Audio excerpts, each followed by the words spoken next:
नमस्कार मैत्रिणींनो, आज आपण जाणून घेणार आहोत भाऊबीज म्हणजे काय, हा सण का साजरा केला जातो, त्या दिवशी काय केल्याने लाभ होतो आणि कोणती चूक करू नये याची सविस्तर माहिती.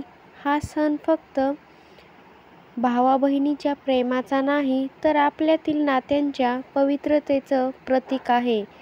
चला तर मग सुरुवात करूया. भाऊबीज म्हणजे काय? भाऊबीज हा सण कार्तिक महिन्याच्या शुद्ध द्वितीयेला म्हणजेच दिवाळीच्या 5व्या दिवशी साजरा केला जातो.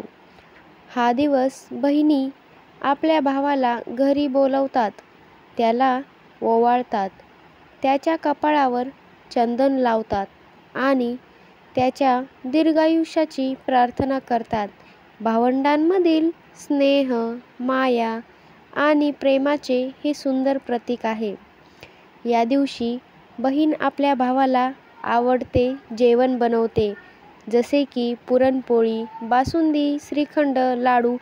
जे भावाला आवडते अशा पदार्थांची थाळी ती सजवते.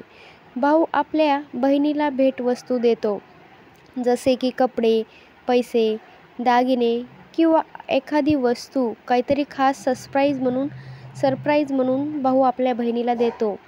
ही परंपरा यमराज आणि यमुनाच्या कथेशी संबंधित आहे. असं म्हटलं जातं की यमराज आपली बहीण यमुनेला भेटायला आला होता. त्यावेळी यमुनाने त्याचं ओवाळण करून स्वागत केलं आणि त्याच्यासाठी अन्न तयार केलं. त्याने बहिणीच्या घरात भोजन केले आणि आनंदित झाला. त्यावर यमराज म्हणाला, आजच्या दिवशी जी बहीण आपल्या भावाला ओवाळेल, तिच्या भावाचं आयुष्य हे दीर्घ आणि सुखी होईल. तेव्हापासूनच ही परंपरा सुरू झाली. भाऊबीज दिवशी काय करावे आणि काय करू नये हे बहिणींनो जाणून घ्या. सकाळी लवकर उठून स्नान करून देवी लक्ष्मीची पूजा करावी. घर स्वच्छ ठेवावं, कारण हा दिवस अजूनही दिवाळीचाच एक भाग मानला जातो. भावाला घरात आमंत्रण द्या. त्याचे स्वागत आरतीने आणि ओवाळणीच्या ताटाने करा. थाळीमध्ये तांदूळ, रोली, दिवा, फुलं आणि मिठाई असावी. भावाच्या कपाळावर चंदन लावा आणि आरती करा. भावासाठी दीर्घायुष्य आणि सुखसमृद्धीची प्रार्थना करा. भावाला आवडते ते पदार्थ खाऊ घाला. हे प्रेम आणि काळजी व्यक्त करण्याचा क्षण असतो. भावाने बहिणीला भेट द्यावी. ही भेट केवळ वस्तू नसते, तर तिच्यात भावनांचा आदर असतो. भावंडांनी एकत्र वेळ घालवावा, एकत्र फोटो काढा, जुन्या आठवणी ताज्या करा आणि कुटुंबांसोबत सण साजरा करा. तर बघा बहिणींनो, भाऊबीज दिवशी काय करू नये हे पण जाणून घ्या. रात्री उशिरा ओवाळणी करू नका. दिवसा किंवा संध्याकाळी सूर्यास्ताच्या आधी ही विधी शुभ मानली जाते. सूर्यास्ताच्या अगोदरच ओवाळणी करावी. भाऊ बहीण यांच्यात वाद, राग किंवा कटुता ठेवू नका.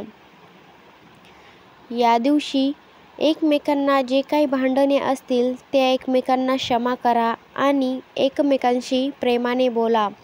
नकारात्मक विचार, वादविवाद आणि राग टाळा. संपूर्ण दिवस आनंदी आणि प्रसन्न राहा. शुभ कार्यामध्ये काळे कपडे आणि अशुभ रंग टाळा. या दिवशी पांढरे, पिवळे, गुलाबी किंवा लाल कपडे घाला. याला शुभ मानले जाते.